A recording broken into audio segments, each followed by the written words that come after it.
বিএনপির অনেকেই আপনারা বলে যে আপনারা তো ওই বিএনপির দিকে আপনাদের কথা চলে যায়।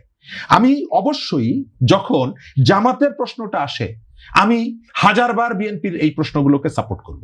জামাতের প্রশ্নটা যখন আসে, কেন আপনি দেখছেন এই যে ধোঁকাবাজিগুলো দেখছেন গত 1 বছর 1.5 বছর আপনি ঢাকায় সারাদিন শুনেছেন, সোশ্যাল মিডিয়া দেখেন, মির্জা আব্বাসকে চাঁদাবাজ কারা বলেছে? নাসরুদ্দিন পাটোয়ারির থেকে শুরু করে জামাত, এনসিপির অসংখ্য নেতাকর্মী।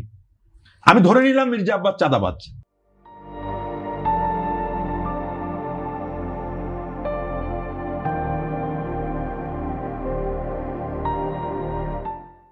তো গত পরশুদিন আমি দেখলাম তিনি মালয়েশিয়ায় চিকিৎসাধীন, সেখানে জামাতের সেক্রেটারি সেই চাঁদাবাজের পায়ের কাছে গিয়ে বসে আছে। তার 2 দিন আগে দেখলাম মাসুদ সাইদি তার পাশে গিয়ে বসে আছে। তাহলে আপনি এখানে বসে বলছেন অমুক চাঁদাবাজ, তাকে প্রতিরোধ করতে হবে, তাকে নির্বাচনে ঠকাতে হবে। আবার তিনি যখন বাইরে চিকিৎসা নিতে যাচ্ছেন তার পায়ের কাছে গিয়ে, অর্থাৎ গাছের উপরেরটাও আপনি খেতে চাইছেন, নিচেরটাও কুড়াতে চাইছেন। এই যে স্ববিরোধিতা, একজন যদি অপরাধী হয়, কেউ যদি চাঁদাবাজ হয়, কেউ যদি অপরাধী হয়, আপনার তো উচিত হচ্ছে তাকে ঘৃণা করা, তার তথ্য প্রমাণ নিয়ে আসা।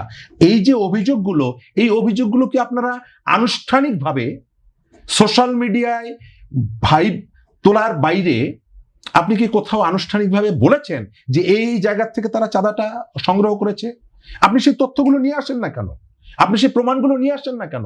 কোনো প্রমাণ কি আপনি দেখেছেন যে মির্জা আব্বাস অমুক অমুক জায়গা থেকে চাঁদাবাজি করেছে? সেই প্রমাণ নিয়ে আসেন।